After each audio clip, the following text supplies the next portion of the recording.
자, 첫 번째 재판 어떤 사건에 대한 재판입니까? 보험 사기로 검찰에 의심하고 재판에 넘긴 사건입니다. 1년 8개월 동안 11번 정도 교통사고가 났습니다. 그래서 보험금을 수천만 원이라고 앞서 설명드렸는데 4,700만 원 정도를 타냈습니다.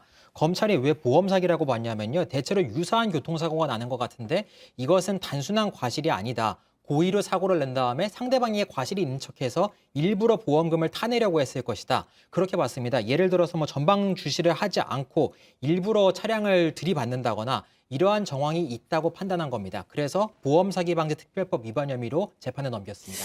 자, 보험회사 긴급 출동 기사라는 건데요, 이 사람이. 요즘 검찰이 보험 사기라고 판단했던 정황들은 있었어요. 일단 보험 사기가 되려면 첫 번째 사고가 고의 사고여야 되고요. 근데 두 번째는 고의 사고를 해서 보험금을 쉽게 말해서 꿀꺽하려는 그런 의도가 있어야 된단 말입니다. 예. 근데 이제 검찰에서 이렇게 보니까 아까 조금 전에 말씀하셨던 것처럼 보험회사 긴급 출동 기사까지 했던 사람이라면 운전 굉장히 잘하죠. 그죠? 선수죠. 운전 굉장히 잘하는 사람이 사고 나는데 브레이크를 안 밟고 가속 페달을 밟아요. 음. 그리고 또 사고 유형을 보니까 다 비슷해요. 아하. 그러니까 이 상황에서 이렇게 해서 사고를 내는 그 패턴이 있단 말이죠. 그렇다면 그 이전에 그동안에 또 이 과거 5년에 한 교통사고 5번 정도밖에 안 나는데 한 1년 사이에 교통사고 여러 번 넘게 내요. 그러니까 이런 여러 가지 이상한 정황. 거기다가 아하. 이제 보험금을 지급받아서 이제 바로 우리가 이제 소위 말해서 카센터에 보내서 거기서 이제 결제해서 수리비를 받고 내가 이득을 안 취하는 구조가 아니라 미수선 처리비 명목으로 차 안 고치고 돈 받는 거예요. 합의 봐서.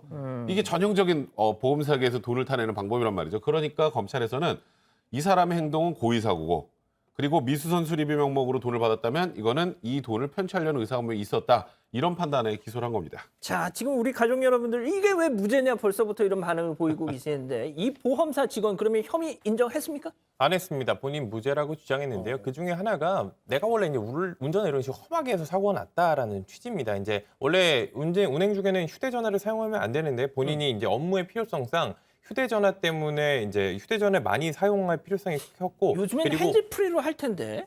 그런 거 있는데 일단 휴대전화를 사용했다고 했고 또 이제 본인이 양보 운전을 안 하는 사람이라는 거예요. 그래서 끼어들기가 이렇게 들어올 때는 자기가 양보를 안 하고 막 밀어붙이는 그런 성향이 있기 때문에 내가 일부러 보험금을 타내기 위해서 일부러 사고를 냈다기보다는 본인이 좀 부주의했고 그리고 양보 운전을 안 했을 뿐이다. 이렇게 항변을 했습니다. 알겠습니다. 자, 여기서 이번 재판 체크포인트 짚어보죠.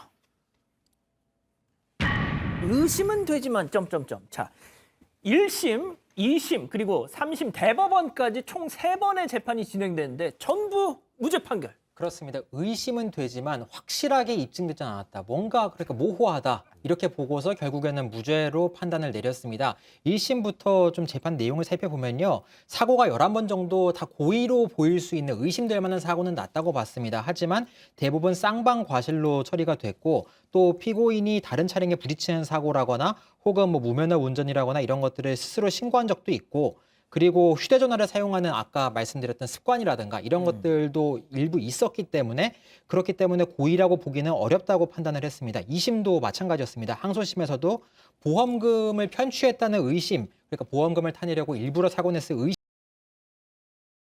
운전을 해서는 안 되는 사람 아니냐.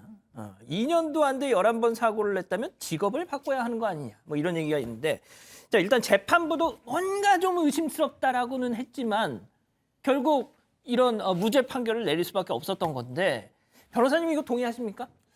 사실 이 사건 가지고 제가 유무죄 판단에서 법원 판단을 비난하고 할 생각은 없고요.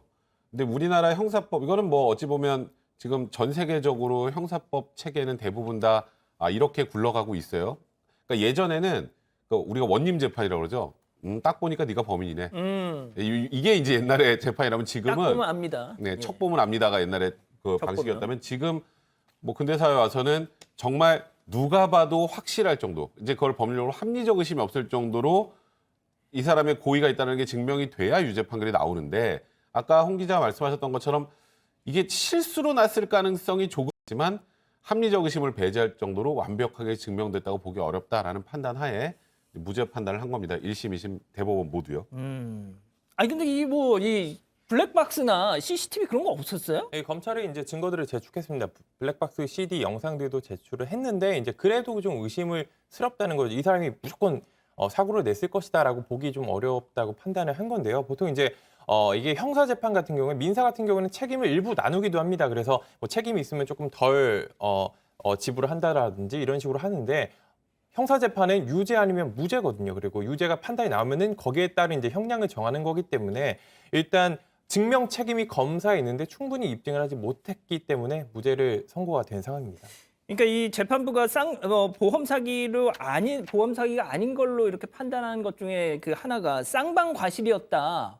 이런 얘기가 있는데 쌍방 과실이면 이거 보험 사기가 안 되는 거예요? 그러니까 이게 어떻게 되는가 하면 지금 같은 상황에 두 가지로 우리가 살펴야 되는데 첫 번째 미수선해 가서 합의를 받았다 그러잖아요. 그러니까 이렇게 뒤에서 와서 추돌하는 사고에서는 반드시 좀 보험 신고를 해서 보험 처리를 하게끔 만들었으면 좋겠다라는 것이고 지금 갑을 차량이 따로 있어요. 그러니까 끼어도르는 차량이 언제나 어릴 수밖에 없어요. 뒤에 있는 차량이 갑이고. 그러니까 그렇죠. 사고가 나더라도 8대2가 나오든 7대3이 나오든 그 7대3의 비율에 있어서의 나머지 비용은 을이 다 부담할 수밖에 없는 거거든요. 그래서 저런 경우에 분명히 그렇게 말하잖아요. 난 크락션을 눌렀고 끼어들지 못하게 휴대폰을 봤다면 저는 갑과 을을 좀 바꾸었으면 좋겠다. 그래서 오히려 뒤에 있는 차가 피해 차량이고 저 끼어들지 못하게 있는 차량이 오히려 저 잘못된 차량, 가해 차량으로 본다면 지금 같은 합의에 있어서 합의금을 받아내지 못했을 수가 있는데 교통사고에서 말하는 언제나 끼어드는 차량이 갑이라는 잘못된 차량이란 그게 이제 문제가 있었다라고 생각합니다. 알겠습니다.